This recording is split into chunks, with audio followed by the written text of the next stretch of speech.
Okay. Uh, okay. So this is we'll go to item number 5. This is special presentations and our announcement. This time slot is for informational presentations, appointments, or awards presented by the city council or to this or to the city council. Mr. Ledbetter. Yeah, Mr. Mayor, there are no special presentations this evening. Okay. And then number 6, public comments. Public participation is welcomed and invited at all city council meetings. This time is set aside for residents to address the city council on matters listed on the consent agenda, as well as other items not included on the regular agenda. If your comment concern an item noted on the regular agenda, please address the city council when that item is open for public comment.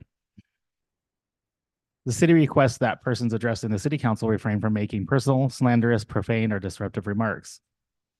Council members recognized by the mayor may ask clarifying questions of the presenter, but no action may be taken by the city council during the public comment section of the meeting.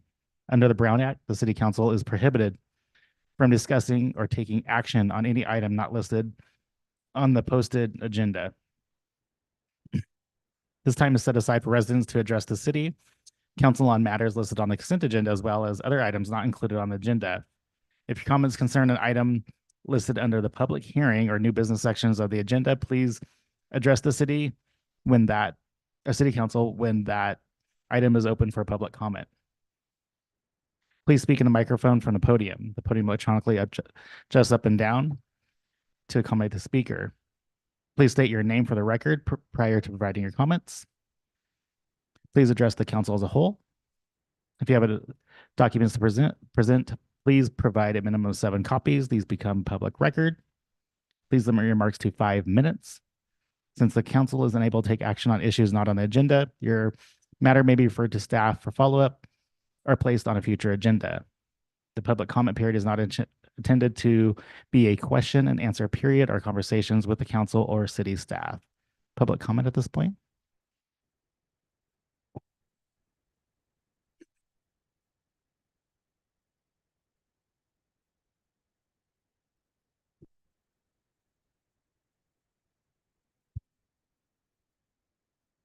Good evening, City Council members. My name is Louise Gliotto, and I'm here to nag you.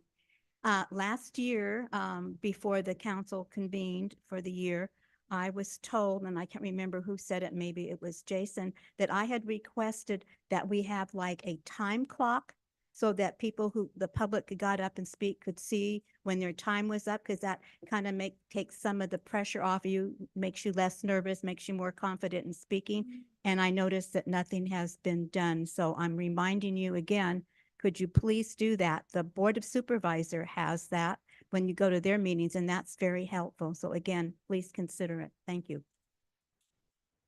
Thank you.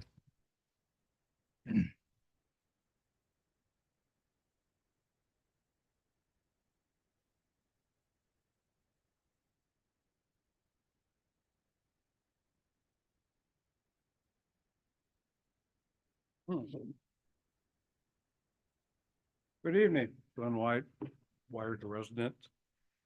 This is your bi-monthly Greenway and Greenhorn Park update. We're going to go ahead and start with the Greenway at Oberlin. I have to say, I have never seen it worse in my life. There are 13 plus illegal camps on the trail. Trash dumps actively going on in and around and into the creek. And by the way, the salmonid fry, probably steelhead, are in the creek. I saw several hundred. There's 6 plus stolen shopping carts full of trash laying around in that area also. And believe it or not, today I was taking my walk down there and I heard something, and by God, if I can hear it behind me without these hearing aids in, you know it's coming pretty fast. It was a silver Subaru car driving down the Greenway pathway. I noticed it earlier. It was parked at one of the homeless, or not, I'm not going to say the illegal camps, and they were loading up what appeared to be car mag wheels. So, Chief, if you're missing some mag wheels, I kind of have an idea where they might have gone. Anyway, it was driving down this road, down the trail and towards the overpass and got up on the dirt road and off it went. So you really got to do better, ladies and gentlemen, on making sure that thing gets cleaned up. There are also open, non-buried cesspool areas all over that area. But my main concern, of course, is the trash into the creek when we have potentially one of the last remaining viable salmonid populations that can repopulate the Klamath River if that ever happens. The greenway at the Welcome Center, the graffiti is still on the bridge. We know that probably going to be there forever. They have been doing some work down there. Half of it's been weed eated. There is a shopping cart in the creek at the lower edge. Oh, by the way, on the greenway at Overland Road, half of the bridge across Wairika Creek is in. The other half is not. That is not handicap accessible under IDA. So you need to get that other one in so that people in a wheelchair can get across that creek without falling in. I could hardly imagine what's going on with that. I'm going to reread you my report from April for the Greenhorn Park because nothing has changed after 2 months, except of course the stamp mill roof is gone. You're going to have to replace the whole thing now versus just re-roofing it. The vandalism to the blacksmith shop, the walls kicked in into the enclosed shop area. Also, the open shop area has yet to be repaired, 18 months now since the first report. Vandalism to the stamp mill is also present, same as last time. One of the main things you've got to get out of there are those dead trees along that main trail. There's a widowmaker right next to the trail. One wind and that thing's coming over. It's already just hanging over off that. You got to get that out of there before it falls on somebody and you'll be having more closed sessions. Sidewinder Trail is still impassable. It hasn't been cut out yet. It takes 3 hours, and that includes an hour walking in and cutting out and an hour walking out. Get that trail open so that people can use it. Again, there's 2 dumps still up there, the homeless camp dumps in those areas that do have seasonal creeks that again flow right into the our backup water system, I suppose. And by the way, there's going to be a golf disc tourney up there, so and it's sanctioned, so there's going to be a lot of people there. Let's try and get a few of those things cleaned up so we can have a little pride in our area. Thank you.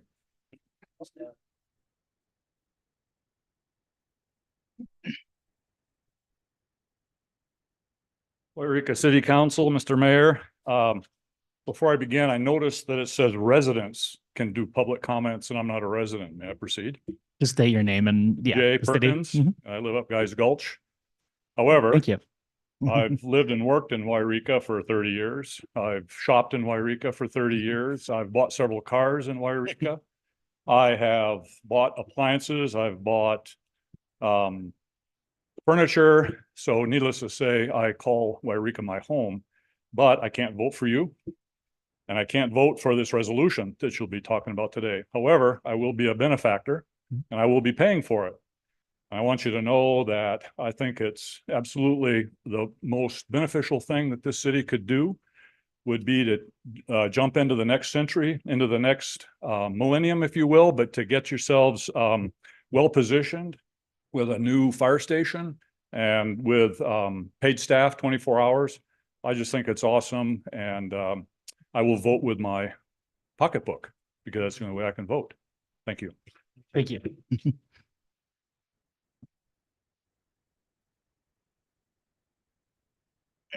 Any other public comment at this time?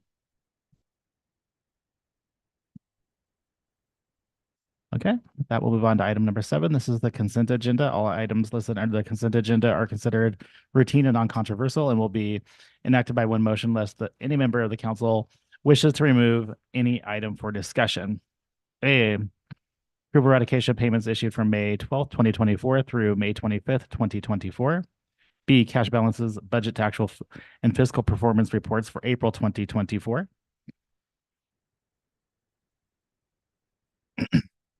C, quarterly investment report for March 2024. D, approval of minutes for the special meeting held May 21st, 2024.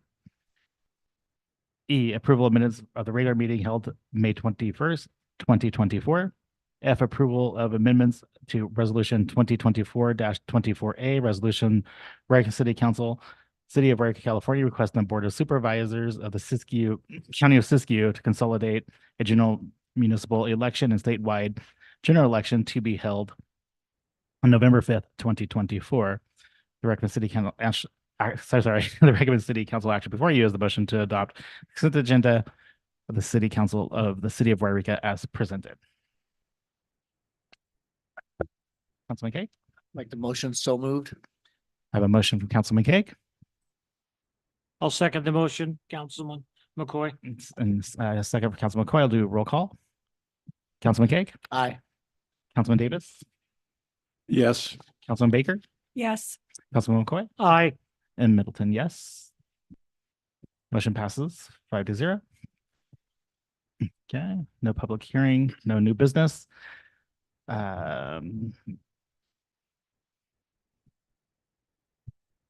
Okay. The city manager and staff report. City manager and staff may make. Wait, did I skip something? No, did I skip something? Eight old business. Sorry. I was like, wait a minute, I skipped way down here. Sorry. Short meeting. Hey, I know. I was gonna say, well, we're moving along. I said, did I know I skipped something. Sorry about that, people. Okay. Number 8, old business, city manager, city attorney.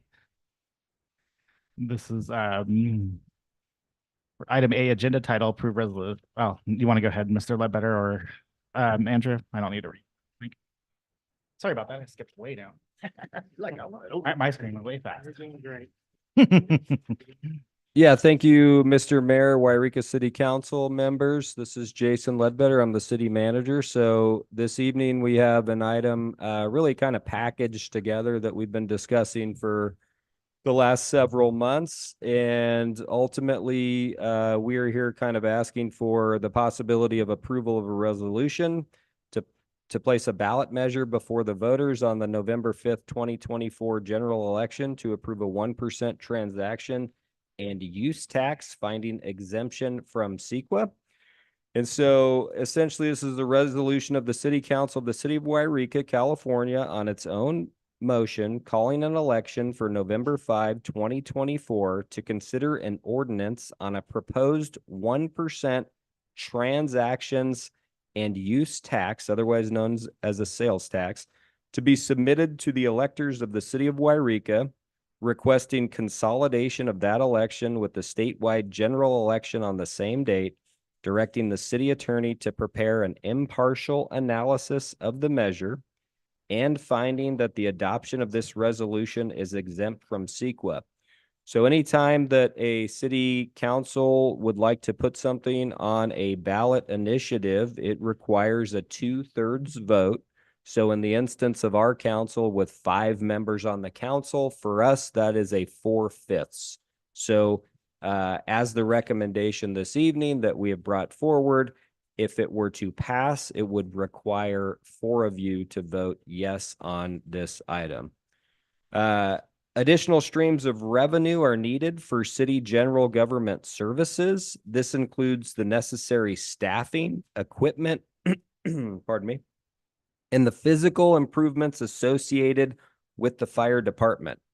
A general tax would not be earmarked for fire safety issues and could be used for any general use for the city. Before the council for a resolution to place on the November 5, 2024 general election ballot, a measure asking the voters to approve adding chapter 3.51 as an ordinance to the Wairika Municipal Code, the city voters would be asked the following question. Sales tax to generally fund essential city services, and I am on page 62 of 82 of the packet.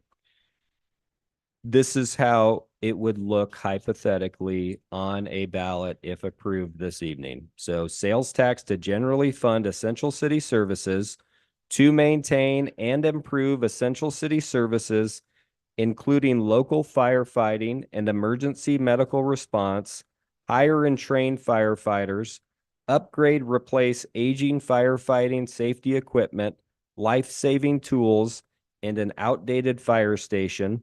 Shall an ordinance be adopted to impose a 1% sales tax, providing approximately $2.4 million annually for general government use until ended by voters, with independent audits and all funds staying local. So fiscal accountability of the tax revenue will be ensured through annual audits. Staff has proposed a draft resolution calling the election and including the draft ballot question for the council's consideration and input. The motion to approve the resolution must also identify 2 council members to prepare and file the argument in favor of the measure. So this evening, today's recommendation is for the council to approve the resolution, calling an election for November 5, 2024, to consider an ordinance on a proposed 1% transaction and use tax to be submitted to the electors of the city of Wairika. 2, requesting consolidation of that election with the statewide general election on the same date. 3, directing the city attorney to prepare an impartial analysis of the measure. And 4, finding that the adoption of this resolution is exempt from CEQA. And so we also have Chief Lemos here tonight that I'd like to bring up and basically answer any questions that the council may have. Ultimately, I just want to kind of learning a few things here from our city attorney. This hypothetically is a resolution that requires a 4/5 vote if we were to move forward. The ordinance, how we normally do an ordinance, is a first reading here, and then at a future meeting, generally the very next meeting, there's an adoption of an ordinance. If this were to reach the ballot, the first reading of the ordinance is considered the ballot itself and how it does with the public. And if it were to pass, the adoption then comes back as a formality essentially to the city council to move forward with that particular ordinance. So you're not here approving any ordinance this evening at all. This is just the resolution, and it showcases the ordinance on the back end that would be basically provided, hypothetically to the voters to vote on this particular thing, which would then in effect be the first reading of that ordinance. So is that clear as mud? I don't know. Makes sense to me, but I've heard it probably 20 times now. So, but I do want to call Chief Lemos up to maybe answer questions. Obviously, our city attorney is going to be highly involved this evening as he has drafted all this documentation and can answer questions that you may have. But I think it's important, and I know, having talked to council members, that I think that they really want to take the fire chief and the volunteers and consider their opinions of this matter and how they want to move forward. And so without further ado, I'll have Chief Lemos come up and field questions. And if he has any commentary, now would be the time for it.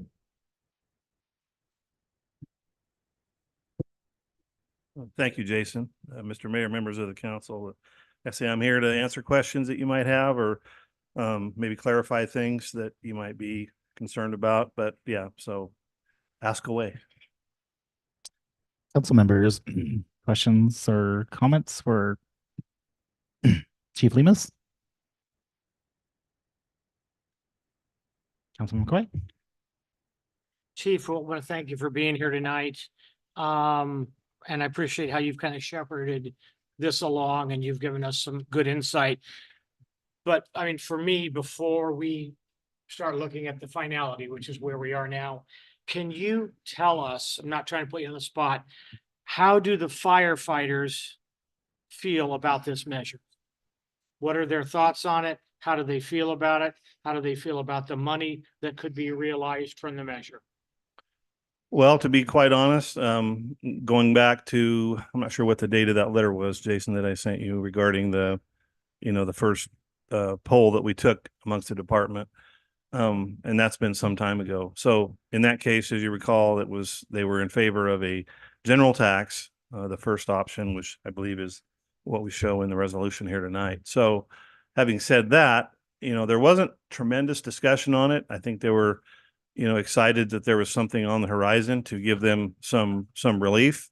And quite honestly, the general tax is more palatable, I think, in their minds. I can't speak for everyone to a person, but in order to get this, you have to meet that additional 16% electorate. It's pretty hard to do. So I think the 50% plus one, the general tax, is more the reason why they have voted in favor of that, was to, try to get this accomplished in, hopefully the first try. As you know, we've been down that road before with Measure H, and it took Yeah. 3 tries. And I don't think you can ever stop trying to accomplish this goal. It's that important. If there's, as Mr. Perkins put it, yeah, this is one of the most important things I think you as city council members will face in your tenure. Hopefully there's other things that are equally as valuable and will be equally as important. But in my view, since I've been in the fire department, Measure H was the first one, which is, we've been good stewards of that money, I can tell you. And we have everything paid for, and everything is, all of our apparatus is, on the newer side, and we'll get good use out of it. A little slightly different than what we're looking at today, but it's also, important to, and also Mr. Perkins said, I can't deny that he's correct, is we're behind, step into the next century and help us move forward. So to wrap it up with views of the membership, I haven't had overwhelming discussions with anyone in particular. More or less my assistant chief and some of the folks that I work with more closely. But I would say, if you go back to the meeting when we had a lot of folks here, and they were speaking to you about their experiences, if that doesn't tell you that we need to do this and that they are for something to get them some relief, I don't know what would. But that's all you need to know in my mind, because they live it every day. So, and I couldn't do it without them. But there's going to come a day when some of those folks aren't going to be here, and we're struggling a little bit right now because 2 of them went back to work.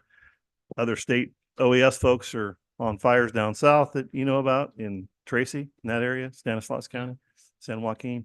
So that's the nature of the beast. Paid staff will get us to a point where we can provide a more consistent and long-lasting service to the citizens, which they deserve.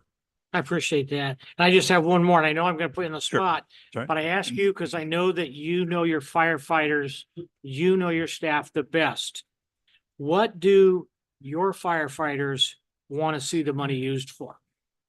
They want to see the money used for what we look at as, relief for them. So they don't have to get up at 3, 4 in the morning and deal with whatever the medical call is. I mean, fires, sure, everybody wants to go fight fire. They want to see us grow as a department and become a department that they know that they can be a part of and help improve it. When they're constantly running medical calls and calls that are, not of an emergent nature, they tend to get a little soured, if you will.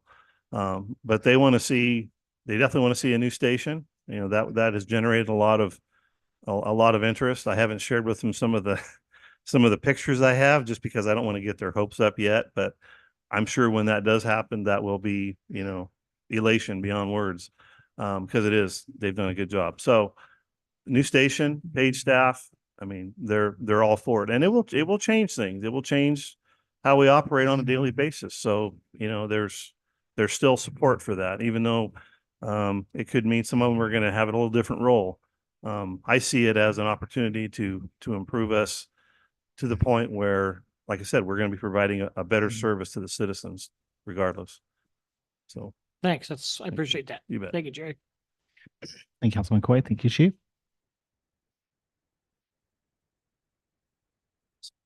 Want to go? Just, Councilman Kay? just a quick question.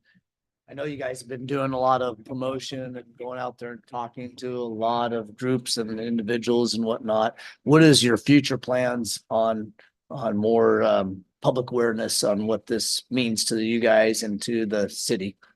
The videos that we had, with Siskiyou Media Council, we're going to keep, correct me if I'm wrong, Jason, but we're going to keep playing that periodically through the months between now and November 5th, and then have one additional one on the needs and the current condition of Lay Station, which is, I think also very educational and will help the citizens understand, firsthand through photos, et cetera, and stories of what's gone on in the past, the different dilemmas we've had with the structure. So, those things, we'll play those periodically throughout the next 5 months. And is that right? Yeah, 5 months.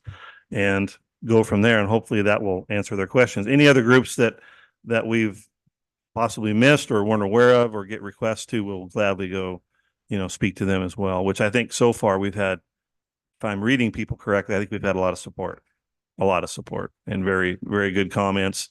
My firefighters have expressed to me that they've met people on the street, don't even know who they were. Sometimes they do know them and thank them for when they came to their house or whatever, but they get a lot of kudos that I wasn't even aware that it happened until, somewhat recently. But those are the ones that keep them going. So, but we'll keep educating. We'll keep, stating the needs that we have and, answering questions, that sort of thing. We have a pancake breakfast come Father's Day. So we'll have people there to answer questions as well. So it's just day by day, you just keep pushing. And I think, a lot of people were not aware initially of our situation. And I think now most of the citizenry is aware of what's going on. So it's already helping. So Thank you. you bet. Thank you, Councilman Kaeg. And Chief? Councilman Baker? I actually have a couple of questions, but they are for the city manager and our city attorney. So I don't know if now is the appropriate time. Yep. Okay, Go ahead. thanks. So, I just have, a comment and a couple of questions. I don't want to muddy the water here, but I have heard from, several people that they are preferring a special tax, which has a higher threshold of passage. And that's because they want to see total transparency on how this money is being spent. And in this measure itself, it talks about independent audits being conducted. And so is that an accounting of this tax money that will be coming in and showing how it's actually being spent? Well, this is Jason Ledbetter, and then if I misspeak or there needs to be an addition, Andrew Jared, the city attorney, can chime in as well.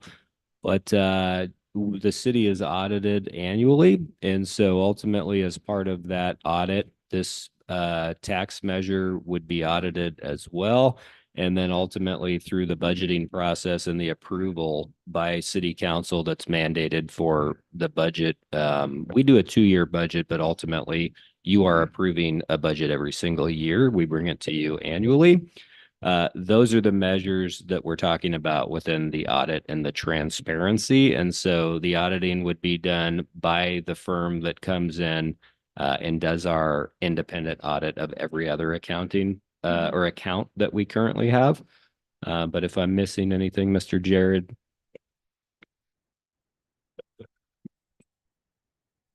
Thank you. So there is transparency with just the general tax. Yes. Yep. Okay, so that's a fair statement, I think. If I could just add, if I could add that we put this into the language of the text that will be in the city code itself. Based on prior discussions about this ballot measure, the issue of the audit had come up. It had been mentioned in staff reports. It had been mentioned in the text of resolution and so forth. When I was drafting the actual text of the ordinance itself that will be put into the municipal code. And that's on page 82 of the packet and section 3.51.150 audit and review. That's some language that I took from another ballot measure that we're working on, that our firm is working on for another city. And I put it in here in your text as well. Previously, it hadn't been in there. And it is to ensure that that these monies are part of that audit. Thank you so much. And then, Mr. Jared, I have a question for you. I'm just curious, are there any prohibitions against elected city council members basically campaigning for or against this measure? The rules on that, it's not only council members, it's any city funds being used to you cannot expend city funds to support or oppose a ballot measure or a candidate. So using public funds to do that is forbidden. There are some ways that cities can participate in educating about what the tax means. You can also talk about what the budget woes of the city are, but taking the next step, and therefore you should vote for. You can't do that. But to educate, this is the nuts and bolts of it. This is what the tax will do. It'll raise this kind of money. This is how it works. This is who will be the scenarios in which it will be applied. And then these are the kinds of things that it would be spent on. This is our budget situation. That's all very much available to you. Thank you. Thank you, Mr. Mayor. Thank you, Councilman Baker. Councilman Davis. Chief, this is kind of at you here. How often do you meet with the YFD fire? We have business meetings every second Monday and then trainings on the third and fourth Mondays. And we discuss prior to breaking up and going out and training, we discuss business items that may have come up. And this was just happened on our last training. I asked again, because the timing of it is kind of difficult to hit prior to the council meeting. So I discussed with them things of this nature, which I did last Monday, and said, is everyone still on board with what we voted on, prior to, and the still in favor of the general tax? And it was unanimous that was the case. Okay. That So, was I wanted my to bring that up next- earlier, but it wasn't next the right part. time. Yep. What was about the sales tax initiative come up often, and I assume that was what you said.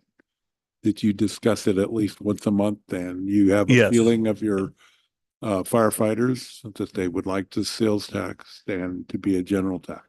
Yes, that's the overwhelming theme is, we need this because we are absolutely, we've gone beyond the needs, or we've gone beyond the ability to, not ability to, but it's difficult to do it with the volunteer staffing to address this kind of call volume.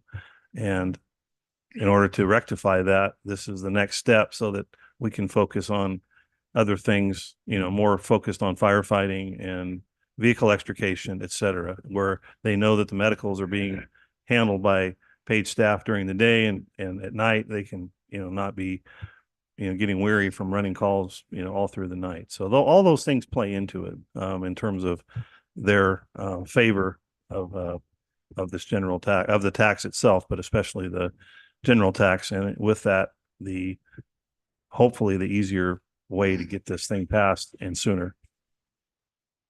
That makes sense. The building of a new fire station probably will actually increase the number of firefighters you have. And if we try to get medical, which is kind of where we're headed, I believe that we will have a lot better situation. So Right. I'm in It's- favor of what you're talking about, Chief. Right. I've talked with firefighters before, and we've all kind of agreed that, not just having a new facility, but making it more functional. And, the ability for folks on, during the wildfire season too, or even if they're running a lot of calls, which they do now, sometimes they'll stay the night and, we have sleepers now that are back working for CAL FIRE, but, that's always an option for them. So the new station would have, better accommodations. We would have more room for our gear and, just anything you can think of. It's just going to be better all around. And, I think honestly, it is going to be an attraction for other firefighters to go, hey, they have some opportunities there for me. I want to go check it out. So, I mean, all of those things do play into it. So, yeah, they're all in favor of a new station and paid staff. All right. Thank you, Chief. You're welcome. Thank you, Councilman Davis. That's my turn. I know most of us know, and the citizens, but and we know it's a big ask to stand up here and, for a city, and as you as a the chief, to ask the city to pay more money wherever they go buy something. We know it's a big ask. When it's already a lot of things are on the rise already, so it's a big ask to ask this. These citizens, we do this tonight? Can you tell us, and I know we've heard it, and maybe most citizens sitting in our audience have heard it, where do you see the future of the fire department should you not receive, whether it be this year, this funds, if it does not make it? Where do you see the future of the fire department?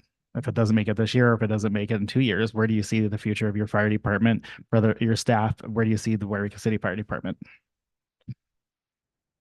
That's a very interesting question. And I do think about it I'm an because interesting guy. I think if you put in 30 years, which will be about 2 weeks, I'll hit my 30-year mark, which is just a number, but it's a lot of things that go into that, right? Mm-hmm. And I think if you've done any time in any organization, you wonder when you leave. I'm not saying I'm leaving. I'm just saying I know, talking to other firefighters, you wonder what it's going to be like. They're all curious. They come down and how are things going, and they want to know. And I'd be no different. I'd want to know that you left it in good hands, or down the future that someone that you mentored and you fostered them into the department, that that department is still strong and they're able to contribute and it's not falling apart at the seams. I mean, that is probably paramount to what, we all try to prevent from happening, right? But if this doesn't pass, we're going to continue looking at options, and we'll keep just like we've been doing. But what I can't guarantee is that there's always going to be enough volunteers to get the job done.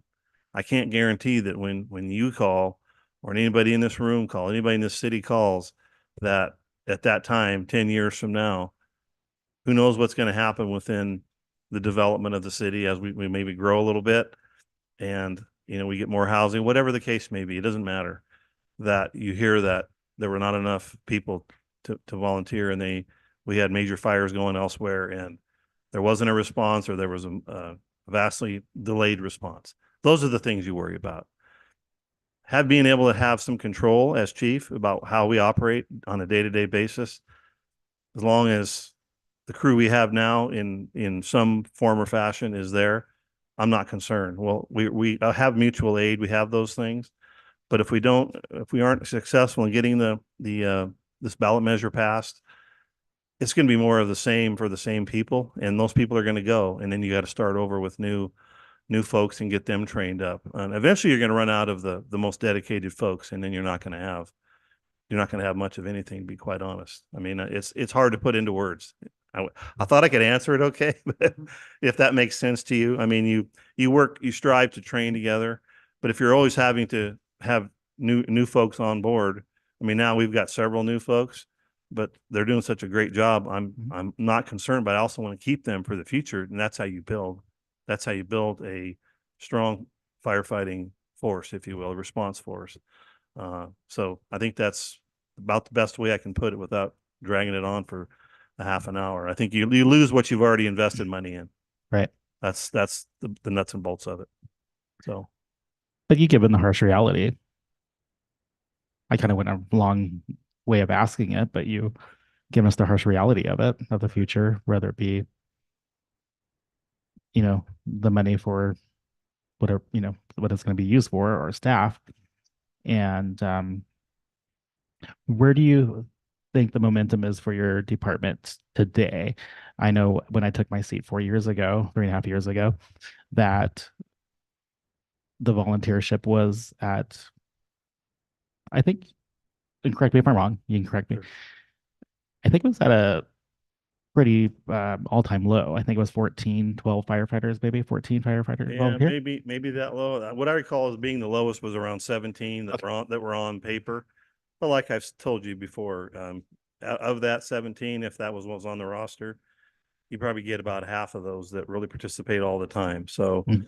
the hope is that you generate interest with new recruits and you get the ones that are dedicated. And, not to say that any of them aren't, but I mean, you have to kind of understand they do get burnt out. Some of them aren't going to show up because, oh, this is, same old thing. So as they retire out, you get new people in. That's your opportunity to kind of train them and not have them have any grand illusions that it's, you go in and save people every day. That doesn't happen. It's a lot of the mundane type activities, that's where you have to be strong, and you have to be ready for those times when you do have to go save somebody. So it requires that dedication to train all the time and learn from the other firefighters, what it's all about. So, Right. but you got to be there. One of our senior firefighters tells everybody, just show up. And that's so true. Don't think there isn't a spot for you. Don't think there isn't a job you can do. So as we move forward, we have to keep expressing that and teaching these young firefighters that, and reminding the senior firefighters that they have a job as well, and that is to train the younger ones. So we're in a good place right now. You asked about momentum. I think I've seen us turn the corner in terms of participation, interest. Not that we were in a bad place. I think it just gets stale because it's the same old. And I think anytime there's a new influx of firefighters that don't have that knowledge, there's a desire to train them and teach them the things that and makes you feel like you're contributing in a different way. And that has happened. So yeah, our momentum is in the right direction. And we just hope that should this not, and I'll have to foster that and make sure that doesn't happen, that they lose interest or lose hope. So that's going to be a task that we'll have to be prepared for when that happens. And, hopefully it goes through, and, it's going to make it tougher in a lot of ways if it goes through for other, there'll be a change.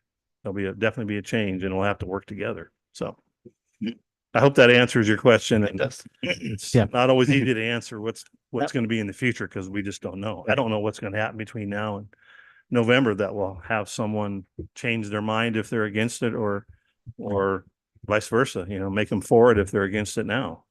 I don't want to see anybody pay anymore. I know how difficult it is. I do. I'm not blind to that, but people are going to look to you when it's all said and done, and know that you're going to have to answer that. Well, what have you done with my money? And hopefully you can show them, you can show, hey, this is what we've done. And that's the goal, to show that it was well worth it, and which I know it will be. I know they'll do a good job for the citizens. Great. They all will. Yeah, I noticed the last few volunteers, and because I'm getting older as well, so the last few volunteers have come in, and they are quite but that's the future of Eureka, and it comes with change, and even our time here is temporary, and your job is temporary as well. So that's you looking at the future of the department, is what I was looking for. When you do decide it's your time, your season's done there, and then if it's going to be in good hands for the citizens of Eureka, and will they have a fire department that's going to come to their house when it's on fire? If they're going to come when it's a medical, that's very important. So, and we sit here and decide the future as well for the years to come, and we're not going to be sitting here. So this is what you're faced against, what's going to be department in the next many years and what's to come. So I appreciate your answering my questions.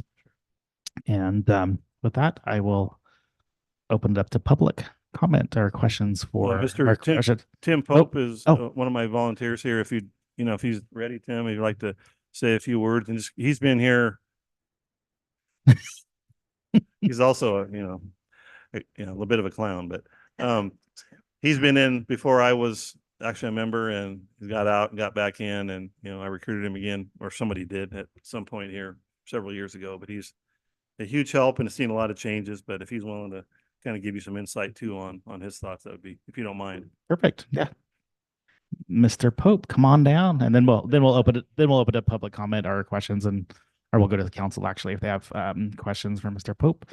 And then So, hi, Tim Pope, senior firefighter with the city, started at 86, took a break here and there, got back in, just hit 21 years. I've been a proponent of the tax. I'm trying to explain to people and educate them what's going on with it, because the more they see us out there doing our job, especially when we have 3 or 4 calls in a 5-minute stretch at the same time, and there's 6 or 7 of us. So we go to one, go to the next one, and go to the next one, and they're really appreciative. I haven't had very many people be negative when I talk to them out in public, but they just want to make sure that the fund is going to go to the hall, to the paid membership, and for the equipment. And I said, that's what I understand. That's what I'm going with. So all you got to do is show up and vote. A lot of people are still, they're anti-tax just because it's America and everybody's taxed. I can't really do much about that, but I tell them, you call, we're there. You'll never have a dead spot. We've been to a lot of people's houses multiple times in a day, several times a week, and they're always thankful that we're there. And they understand that we are volunteers, not paid staff. The paid staff that my fellow firefighters and I see coming, it's basically a break for us. I mean, I'm not going to quit coming, but I'll be able to take a break now and then. Like the chief says, I wake up at 2 o'clock every morning and I'm up until 8 o'clock at night the next day, because that's the way the routine comes with the calls. I'm not going to quit until I physically can't do the job safely and respectfully. What else do I got? If there's anything you guys can provide me with that I can pass out more to the public so they'll know that this is where it's going, I'd be happy to hand it out. I'm a great paper spreader. See you at Starbucks, you know where I'm at. If you have any questions for me as a firefighter, please feel free to ask. I'll give you the best that I can do. Except for Jay. Council members first, if they have any questions for Mr. Pope. Come on, Tad, buckle up, boy. So if you don't have anything for me, or if you do, cell numbers on the wall at the hall, or come by. They're every morning. And thank you for your time and your service. Thank you. Thanks, Tim. Okay, with that, now I'll go to public for questions or comments for Yeah, it's interesting. following our speakers. An old administrator told me a long time ago. ACAG. Administrations come, administrations go. Councils come and councils go. And I'm going to like to mirror what Tim says. Additional streams of revenue are needed for city general government services. A general tax would not be earmarked for fire safety issues and could be used for any general use of the city. You're all on board now, but things change. And people, I've been hearing the same thing. They're saying, yeah, we've heard this before, city dump, right?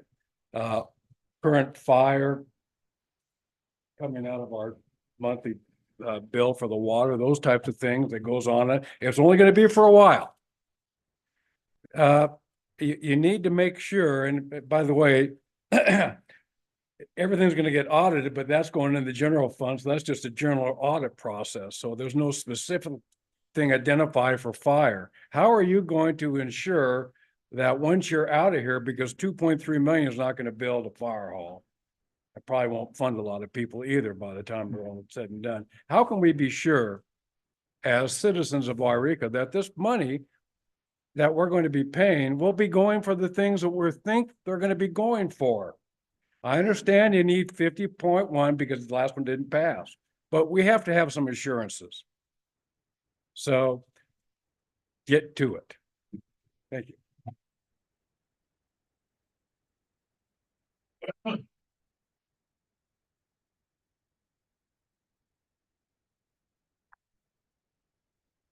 right, this ballot measure, Lorenzo Love, Wairika citizen. This ballot measure is written to make the citizen think that all the money is going to go to the fire department. But you know, all know that's just not true. 16 April City Council, the city attorney told us, and I quote, "It's clear this is not going to be dedicated to fire or emergency medical response." So what are you going to spend this money on? Well, on the 3 March meeting, you told us what you're going to spend it on. Municipal activities across the board, senior and youth recreation, for the city in general, Madrone Hospice, programs that end up getting run through YMCA. Because ultimately the city council now and the city council in the future will have they'll have the ability to utilize this funding for the general fund. Your potholes, your parks, your administrative staff, youth recreation, again, it could be utilized in a number of different fashions.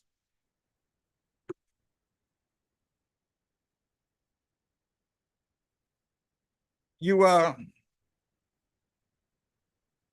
think at this, a special tax couldn't pass because it requires a 2/3 majority. It certainly will never pass if you don't put it on the ballot. You act like you don't want the fire department to have money because then you couldn't use it for all this other stuff. It's time to step up in the 21st century with a special tax measure that gives all the money to the fire department and not just whatever's left over from all this other crap.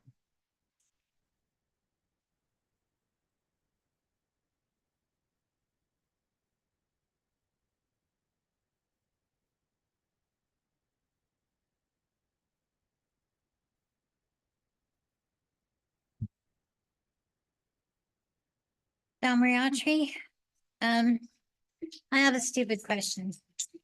I haven't heard anyone ask this at all, and I'm wondering, how long will it take to build this fire department? Do we know? Do we have any idea? I know that we're thinking that within a year, we'll get 24 million. Are we going to get a loan like right now? I mean, just as soon as this passes, say if you put this measure on the ballot, it passes. Are we going to get a loan for building the fire department and start right away? So those are the two questions I have. I also want to know, can the city council spend this money for a new pool?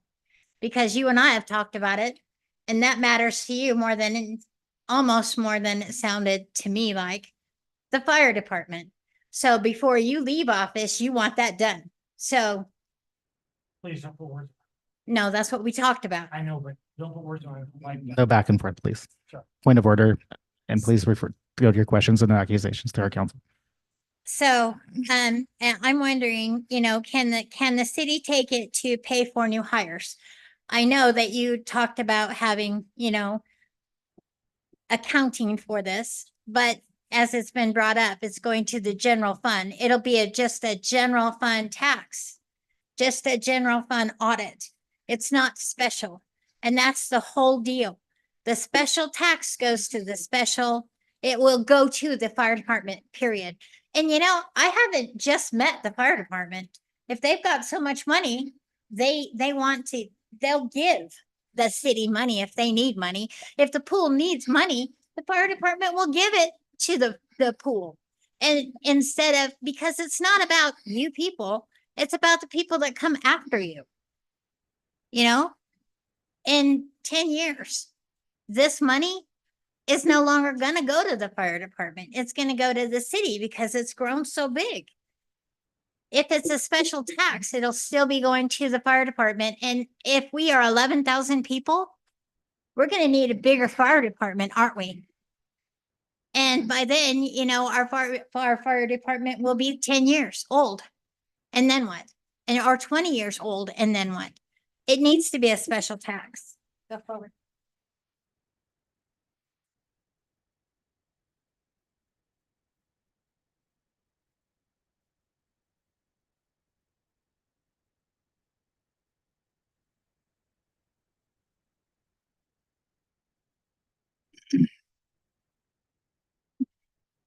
Louise Gliotto, Wairika. I had an occasion to experience the fire department firsthand. It certainly wasn't planned. And I had not taken a CPR class for 14 years. It'd been that long. And I had to start CPR on a friend. And thank God that the episode happened in Wairika near the fire department, and they were there right away. I truly believe that the fire department saved my friend's life, not me. Because being defibrillated immediately is what saves lives. The faster you do that, the more chance you have to live. And so I have very high regard for the fire department. And I think that I do highly support them. I think we need to be paying these folks because that day there were three episodes. We were the second episode, and after they left us, they went to a third. And I don't know how these guys do it because I was affected from doing that for a whole week. I was having nightmares about what had happened. And so coming down from a situation like that, I don't know how they do that. I mean, it's amazing to me. So I have true respect for them. However, I am going to say, and this scares me, I'm actually agreeing with Lorenzo and Mr. White, that I really believe that you would have more support for this tax. I really think we need to have a tax. I'm not disputing that at all. I totally agree with it. But I think it should be a special tax because a lot of people that I've talked to have concerns that that money will not be spent. It will not be earmarked. And like Mr. White said, and what Lorenzo says, that some of you may not be on the city council in a year or two, and there'll be different people on the city council. I want to know that that money is going to our fire department and it's not going to go to build a swimming pool or it's going to be taken away from them.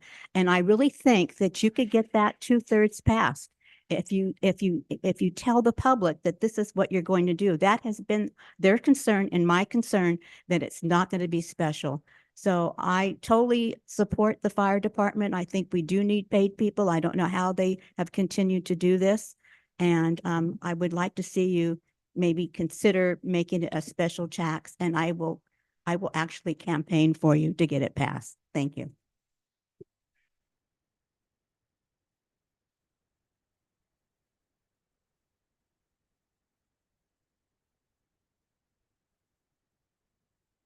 All right. Thank you. Oh. Is there any further comments from our city attorney or city manager at this time? Nope. Okay. Okay. Oh, I thought you were leaving. Sorry. Is there a particular question you wanted? No, I did. I thought you were leaning forward to Yeah, no. get my attention. So no, thank you. All right. Oh yeah, you can make comment request. I'd like to, this is council. If it's a question, then I have to open back up this public comment because it could be a question. This is comment. Okay. I'd like to make a comment because I think there's many opinions and as many I'm trying to think of the word to say, as many falsehoods that are believed by people as you see on any on any sort of issue, whether it's a president or a senator or building a new highway or a new Walmart, or I've heard great stuff about Wendy's and how Wendy's is backed out of the deal and they're not coming to Wairika. And I've heard about other things that are coming to Wairika, and there's a Bevmo coming. And I heard there's going to be a Lowe's put in Wairika. And that's all just in the last year and a half. And, you know, people, we have questions. And so it's important to try and answer those questions for people. But I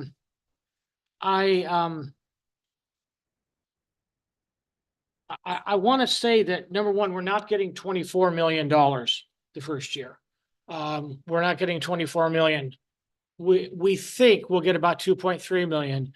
I want to say that we don't know probably how long it's going to take us to build the fire hall, but it could be like anything. I know when I just finished a construction project, there was commercial on the south side of town. We've been in it a year and a half, and I think it took us probably 22 months because of the COVID and other things like that. And it was 11,300 square foot building. So I mean, you know, year, 18 months. I mean, however long it takes, we want to get it done right. That's what we do want. I'm not sure where city dump and our current fire come in together, because our city dump, I don't know, it's been closed for, did it close when you were still working for the city, Mr. Pope? I had. Okay, yeah. So, I mean, I know that the city had it ready to stay open 30 years, and there were some issues that came up.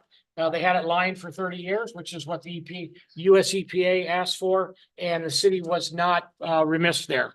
They did their due diligence. When we, and I'm going to speak only for myself, but when we enter into a contract with somebody to build a building like a police station, our chief is gone, or a fire department, we don't go in and spend, we don't have $20 million to spend. We don't spend 20 million and go, hey, we're done. We're done. It's 18 months. We're done. Let's take this money now and let's build a pool. No, I think we should build some new playgrounds, and I think we should do some potholes, and I think we should maybe build a little nightclub for the youth of our community. No, we don't do that. We're committed to 40 years to a loan. We're paying that loan for 40 years. For any council member or any city manager to decide they're going to take the money that's going to be paying on that loan for that year and put it into a pool or somewhere else, they're A, immediately going to be fired, and B, council is going to be recalled. It's not going to happen. It's not going to. Imagine if we did that here on the police department. We just go ahead and decide we're going to default. That's going to put the city into a whale of trouble. Not only locally, but with bond ratings and everything else. And you all, I know, are intelligent enough to know that, but I do want to remind you of that. We're not going to default. And you know, our fire chief said, we can proceed the way we are. We're cool. We're cool. He hopes in 10 years that we can staff and we can respond to calls, but you know, I mean, that's, maybe we will, maybe we won't. I'm not calling on you either. I mean, you know, I'm being very honest. The money that we're asking for is earmarked for the fire hall, for paid staff and in the fire hall, paid staff in the fire hall, not paid staff in city council, in the over here, not paid staff at the police department, not paid staff at the pool, not paid staff on the roads. It's not earmarked for that. Okay, it's not going to be used for other stuff. I think I can speak for all five of us on that. If we support it, we want to see it left. We're not going to, as somebody said, pay for other crap. We're not going to do that with the money. Pool's a separate project that came up. Pool's a separate project. That's something that I'll continue to work on.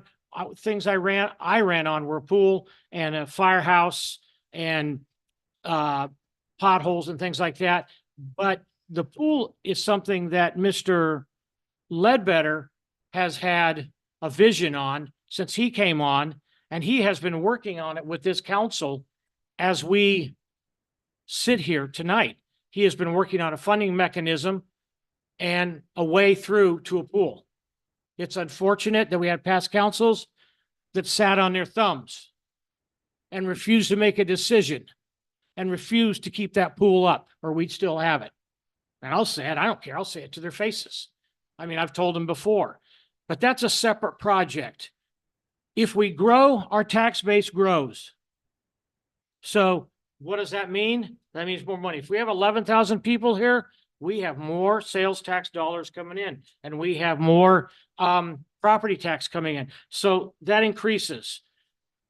And finally, I'm hoping, knowing Mr. The chief as I do, that when he's working with our city manager and when he is working with our architect, should we build something new, that they're looking forward, I think, 40 years. That's what they're looking at, rather than looking back 91 or 92 years, which is what we're doing now. So, I mean, we all want to do what's right. You all want to do what's right, and I appreciate your comments, and we all want to do what's right. But we also need to understand what the truth is. And we all need to understand why we're doing this and how we want to do it. And I can sit here and say there's not a council member here that I think wants to take money away from the fire hall and move it somewhere else. And for those of you who don't believe in audits, when a place gets audited, whether it's public or private, there are demands that are put on the staff and on the agency to make sure that these audits are upheld and that corrections are made and they are written. And, you know, I just want to say that. So because I hear so many, and I hear so many different people around town telling me what they've heard. And if you want to know what's going on, you need to come talk to the source, talk to one of us, talk to Jerry, talk to Tim. I mean, like I said, Tim's been on and off there a couple of times. I see Tim does more things by 6 o'clock in the morning than I think most people do in 24 hours in this community. I see him all around. So, and talk to the other firefighters. That's why we put you on the hot seat tonight, sir. We wanted to know. Because if it's not worth it, we shouldn't even go for this. There's no reason to go for it. So I thank you for your candor. I thank you for your comments. And I just want to make sure that the council and the fire department are being heard for what they are, not for what could be. Thank you. Thank you, Councilman Coit. Okay. Okay. So back to agenda item number 8. A.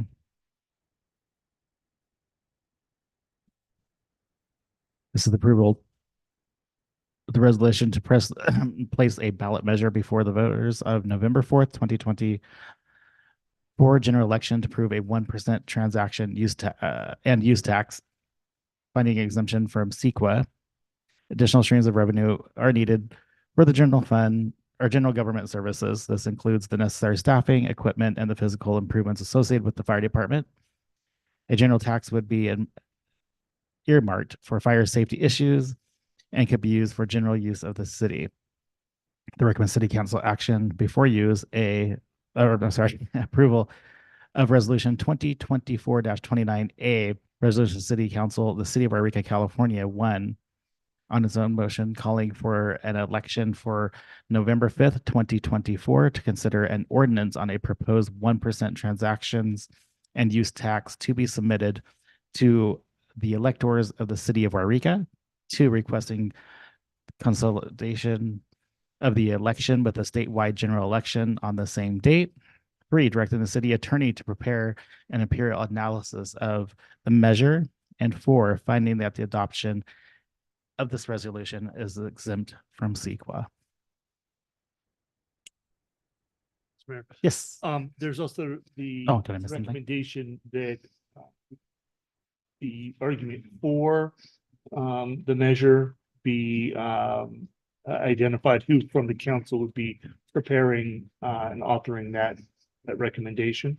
So whatever motion is proposed, that's recommended that you identify those two council members. Okay.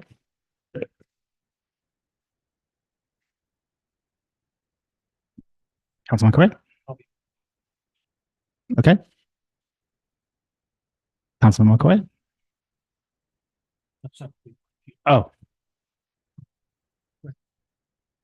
To write it? Or, okay. I have one council member. Sorry. Yeah, I'm sorry. Of Councilman McCoy, who is, yeah. What? I didn't hear. I just might be one to fight. Oh, Yes.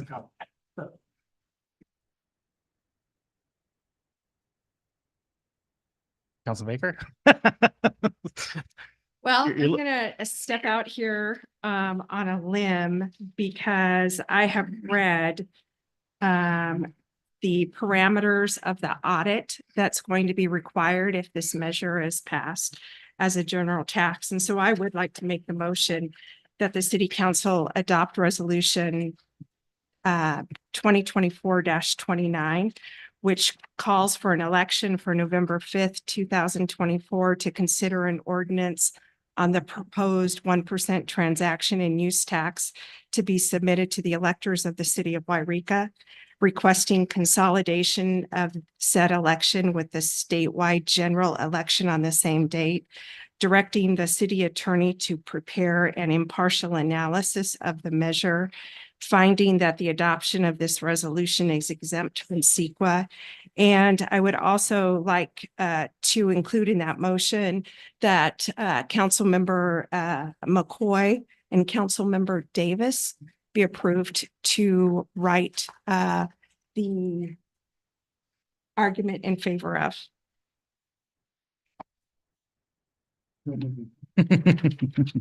What do you look at? I'll second that motion.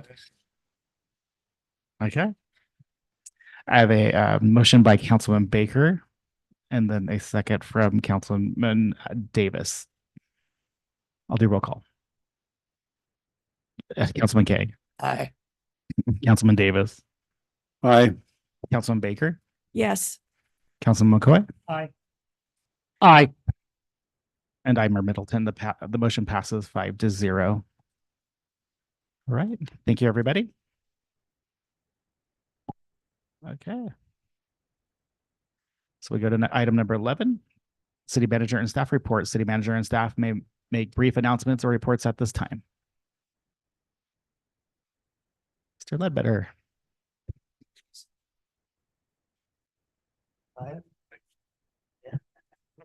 Thank you, Mr. Mayor, Wairika City Council. This is Jason Ledbetter, the city manager. So just a brief report here. On the evening of May 22nd, I sat on the interview panel for the Fort Jones administrator position.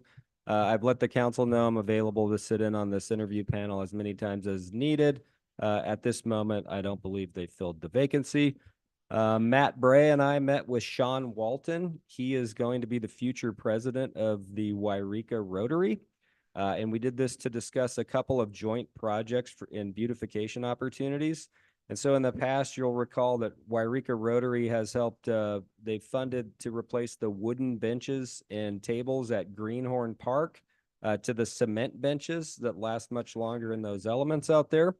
And so with that being completed, Wairika Rotary is now transitioning to replacing the downtown garbage cans with cans that look more like the Deer Creek metal cans that we've installed over there. So that's pretty exciting because if you do go through downtown, Minor and Broadway, you'll see that our garbage cans appear to be falling apart.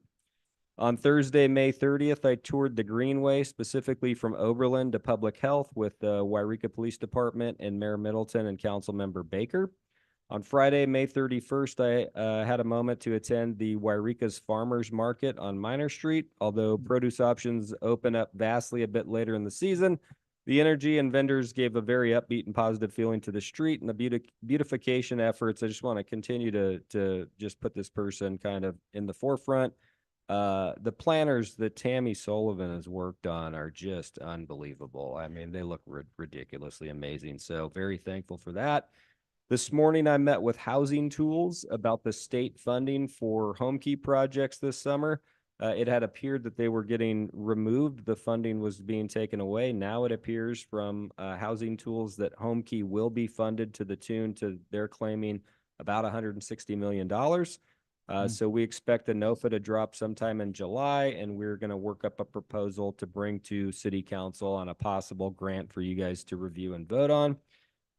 Crossroads tour tomorrow. Councilmember Baker had asked for a tour. I'm very interested to check that out. And Mayor Middleton is going to join us tomorrow afternoon. So very curious to see what Crossroads looks like. And then not this coming Friday, but there will be a farmer's market this coming Friday. But I want to point out that next Friday, there will be the farmer's market from 3 to 6. That'll lead right into the first concert in the park series, which there'll be 3 of this summer. And then Golden City Days, I believe, are you having your breakfast on Sunday? So Sunday, Father's Day, will be the Fireman's Breakfast. There'll also be the car show and the sock hop, and then obviously Golden City Days. So a very exciting weekend for downtown Wairika, and that's all I have. Thank you. Thank you, Mr. Ledbetter. Council members, who wants to go first?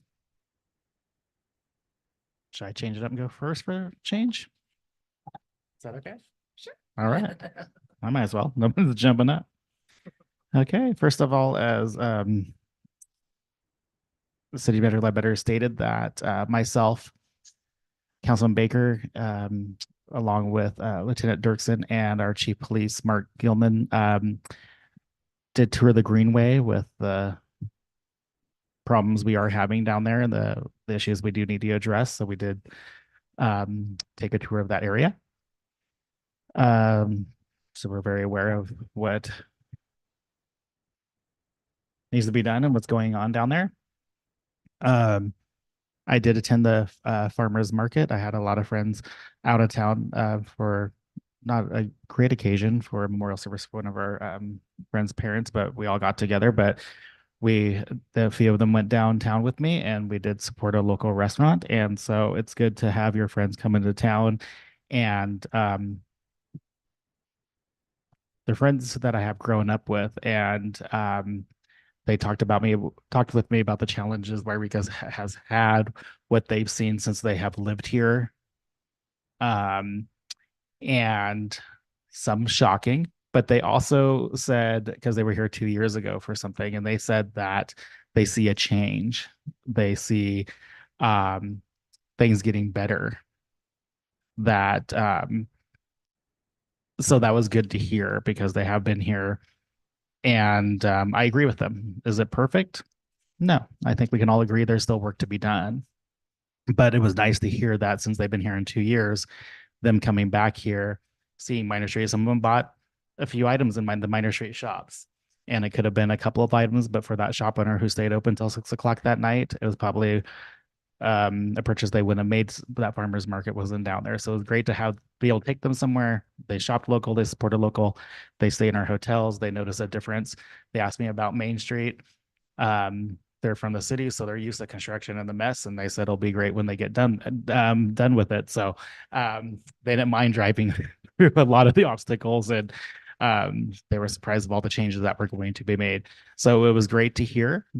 I took some hits too of what they saw that was discussed, but also I heard some good. So it was great to have your friends. They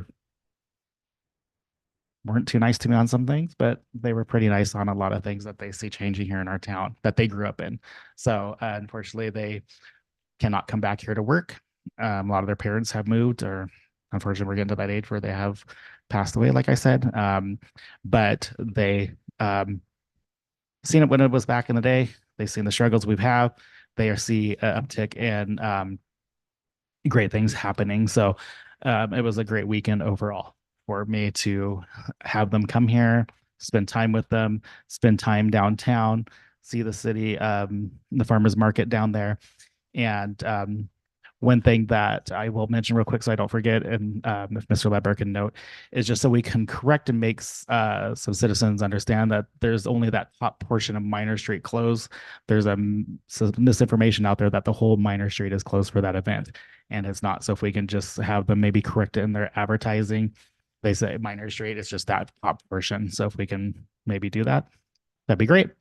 With that, I will end and wish everybody near and far in our community happy Pride Month for June. Everybody a happy Father's Day, and everybody that is graduating from elementary school, high school, preschool, pre-K. It seems like everybody gets a graduations these days. A happy graduation as well. So it'll be a busy June. It's gonna be a busy summer in Wairika and Siskiyou County. So with that, who wants to go next? Councilman Baker. Thank you. Thank you for that positive report. That's good to hear. I appreciate hearing positive things. So I of course went on a tour of the Greenway. And thank you, Mr. Ledbetter, for arranging that. And I'm looking forward to the tour of Crossroads tomorrow. I had a really interesting conversation with the executive director. I don't know if that's the correct title, but the executive director of Project Base Camp. And I think that the city and the county are so fortunate to have such a knowledgeable person who's overseeing this project. And I'm really looking forward to the shelter opening. And I think it's in really good hands. I really do. So that gives me a little bit of peace about how things are moving forward for the city of Wairika in that arena. On May 23rd, I attended the C2C meeting, and at that meeting, the long-term executive director, Grace Bennett, she's been involved in that organization from its inception, which is over 30 years. She actually resigned her position. So she has put her heart and soul into this JPA. So if you see Mrs. Bennett around, you might want to pat her on the back and thank her. Then I noticed the beautiful lighting that's going up on Main Street. The other day I went, I looked above all of the traffic cones and saw the lighting that's going in, and it really is very, very pretty. So I'm excited for this project to be done just like everybody else, but I really appreciated seeing the lights go up. So that's what I have. Right. And you maneuvered still between the cones with looking up. You still did good. See, you did good. I don't dare try. I'll run over somebody. I will admit I hit a cone the other day, but someone else hit it in front of me and it knocked it out. So it wasn't my fault. Councilman Davis, you look like you're eager to go. My fire safety council meeting, I was out of town. Okay. And I wasn't able to attend. And I didn't Zoom. I didn't have my computer with me, so I have nothing to report there. But Mr. Perkins spoke here tonight, and he's been doing some house hardening and safety precautions with handouts and flyers and stuff, and it's very, very, very informative. So we should get a look at that. If you haven't, you should take a look. I think he sends it to you via the email. It's worth a read. That's it. Short and sweet. Okay. Councilman Kick. Hi. He's eager. So I just want to start off thanking Chief Lemus and actually Steve Radford for here a week or so ago. It was on our holiday that Chief Lemus called me looking for some assistance on a homeless vet that was having some major struggles. And I called Steve Radford. He wanted to get involved on helping homeless vets, and thank you, Chief, because that, you know, I made a big difference in his world. And Steve stepped up to the plate, I should say, and helped this homeless vet. And I was hoping Steve was here to give him a personal thank you in front of everybody, because this guy needed some serious help, and we had two people. And this is what our fire department's about, though, not just fighting fires, not just calling for some medical. This is a guy that's had numerous medical calls, and our chief took it to another level on helping him out. He didn't have to do this, Thank you, Jerry. but he stepped up and made the call to help out this guy. And that's what our firefighters are about, for a personal touch on our community, helping them out and making phone calls to help out somebody that's in need, not just doing their job, but above and beyond. So thank you, Chief. I appreciate that. And I know he appreciates it. And Steve did too. So thank you. Other things, we do have our COC meeting tomorrow. Some of the things we are going to be having an update on Crossroads, the pallet shelters, just going to have an update tomorrow. So there'll be some good updates on that in conjunction to it. I did have my point in time committee meeting.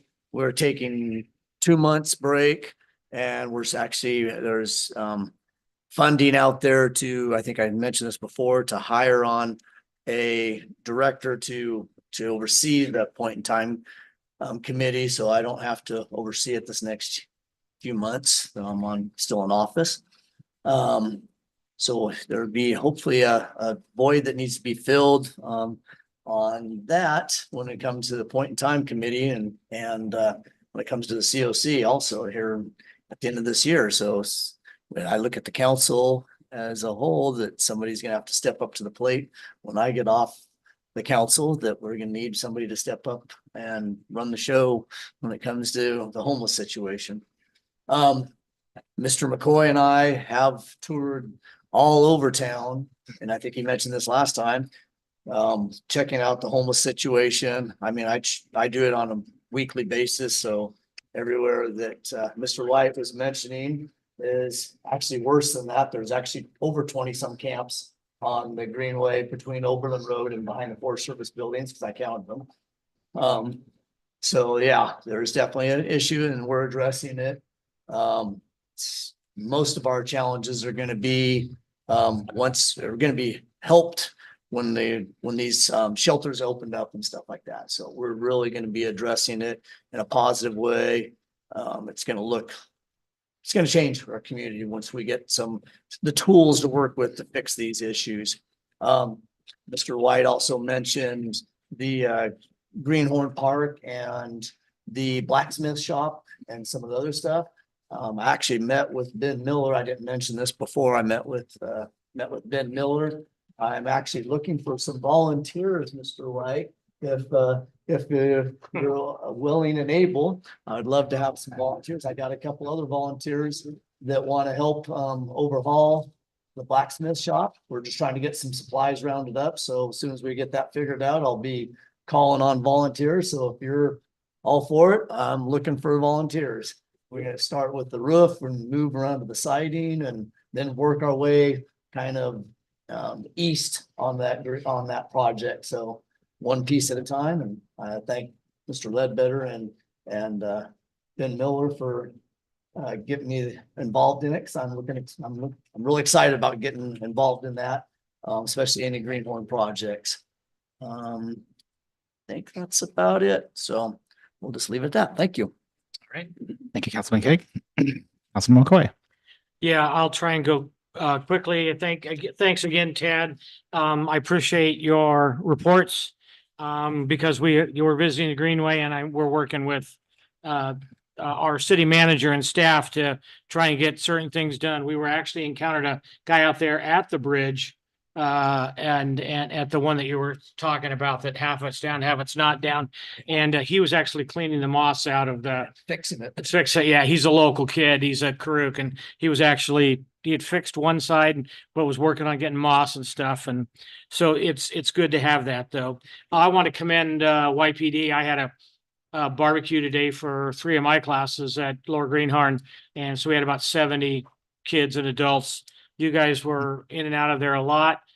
We had somebody that was sleeping and parents weren't worried about him, but the staff was, and one of the staff members just went over. He just went over and said, "Hey, you need to move along." She was way on the other side of the soccer field, but they're wonderful. So, we want to commend them for that. I want to commend concrete. I've stopped and talked to the concrete and electrical contractors. Royal is the electrical, and I don't know who's doing concrete, but they're doing a super job. They're moving quickly, trying to get out of the way of the asphalters that are coming along. Let's see. I do want to say that I've talked to the owner of the Mings building, and they're hoping to open within 8 to 12 weeks. So, they had a fire at Christmas. I want to commend who Skip works for as he leaves, Siskiyou Daily News, and also the Reading Record Searchlight, owned by the same company, ran some very thorough, accurate articles on the homeless issues or the unhoused issues, or whatever you want to call it, here in Wairika, and what Wairika is doing about it. And the $160 million that's coming to Home Key, that's going to be key to us, this council and Mr. Ledbetter and his staff have worked tirelessly on our last application that ended up because we had some issues with the property, the price and everything, but, and I know you're on top of it and your staff when the money comes out to try and get back out there. And again, I think that'll help Mr. Kaeg with some of the homeless issues. I will say the farmer's market was wonderful. I'm going to tell you that I had a staycation on the 3-day weekend. I spent all my money in Wairika, not only on gas, but we ate out lunch and stuff down at Bella Arts and Strings, and went out here and spent our money. And we thought, well, we want to see how much money we spend. We figured we probably spent about $300 over a 3-day weekend, and that we're pretty fortunate to have that. Number one, and number two, we were fortunate to be able to put it out there in the community because those dollars come back to us. Thank you. Thank you, Councilman McCoy. One other comment on my outing out, I found it kind of funny, and people who have lived in the city can relate. We did attend another restaurant. Seems like all I did was eat the whole weekend. We attended another restaurant on Saturday night as well. And one of our friends picked up the tab. We're all going to chip in, and she says, "I have not seen a bill this cheap in forever. I guess I'm used to the city prices." So she picked up the tab. We had to laugh because it's relevant, right? When we go out, because of income. But where she lives, it would have been probably $150 more for what we ordered. And so she said, "It's on me because I never see a bill with this cheap with teenagers. My husband, me, and a couple of friends. It's usually," and there was 8 of us. And so she was saying how it was double in the city with 4 people. So I thought it was kind of funny because it's all relevant. But anyways, with that note, thank you everybody for coming, and have a good evening. Be safe. Good night.